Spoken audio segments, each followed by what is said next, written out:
Okay, you guys, let's talk about problem solution or being solution oriented. Boom. I'm feeding my dogs and I just decided that I wanted to talk to you, or I should say feeding my dog and my kitty cat. And I wanted to talk to you about being solution oriented because that's how I talk to you guys a lot in your coursework. And I think it's something that I need to reiterate because I want to help you kind of refine the way that you look at it, okay?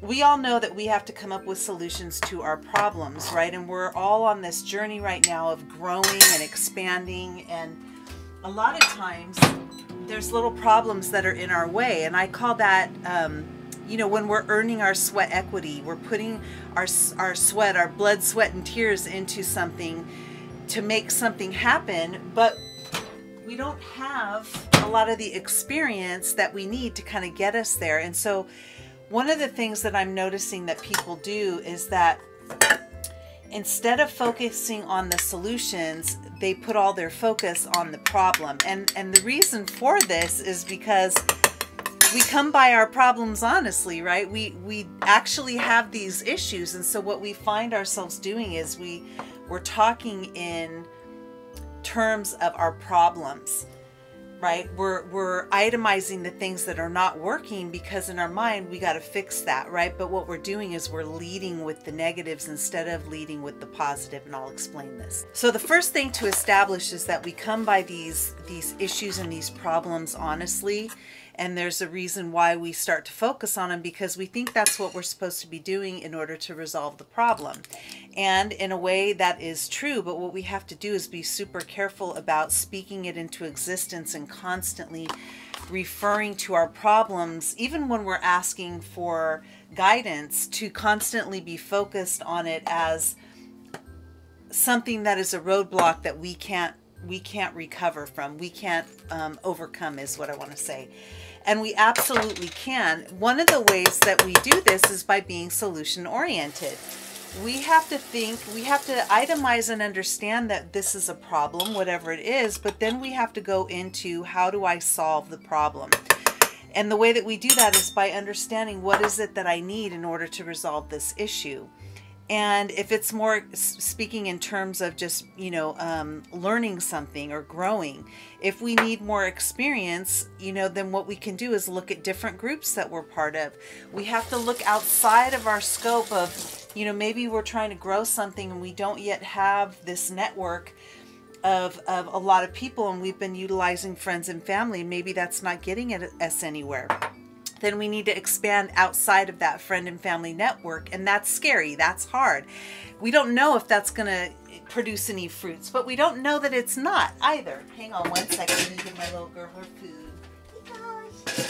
Here you go, baby. So my point is that we can't get results to the problems that we have by constantly reflecting on the problems that we're having, and this is a trap that we get into because it's kind of a natural thing that we do, right? Because we do need to focus on, I just saw something go past the screen. We do need to focus on what the problem is, but we need to not get stuck in constantly thinking about the problem. And one of the things that I do is I write out, what is it that I need in order to solve this problem? So if it's more experience, how do I get that experience? What can I do? What's at my fingertips? How do I reach out? Where do I need to go to find this experience? If I don't know how to do something, where can I get the education to learn how to do it? If I need more experience in, say, Reiki, well, okay, I need to find Reiki groups where people get together. Or maybe if you want to learn more distance healing, you ask more questions about how other people do it, and you reach out of your network or your box that you're in, and you try different things. And the thing is that everything that we try is not going to work. So this is not to say that you try something and then it doesn't work, and then you go, oh, it didn't work, and then you revert back to all the problems. When you put your sweat equity into something, you keep going until you reach that solution, because one thing leads to the next thing, to the next thing. It's like steps, and you know, you're taking this this is the first thing I'm going to try, and maybe that didn't produce it, but maybe it opened a conversation with someone else that led me to this, and then that led me to this and this and this, and all of a sudden, before you know it, you've reached a solution to your problem.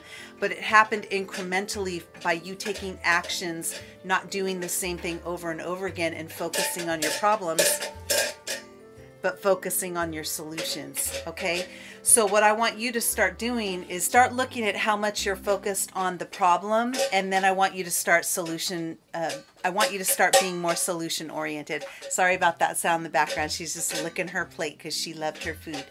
Okay, my angels, so without further ado, I mean, that's all I had to say on that. I just want you guys to be aware.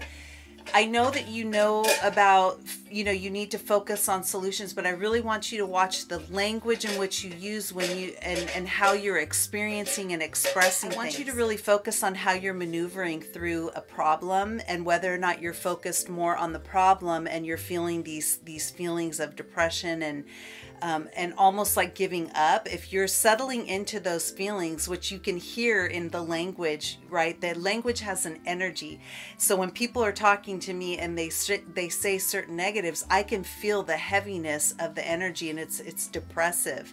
So you have to be really careful at the words that you choose. And even though you may know and acknowledge the problem, be focused more on problem solution. So instead of declaring what the problem is, what you want to do is declare what you need to accomplish getting rid of the problem. Make sense? So again, let me say that one more time because that went really fast.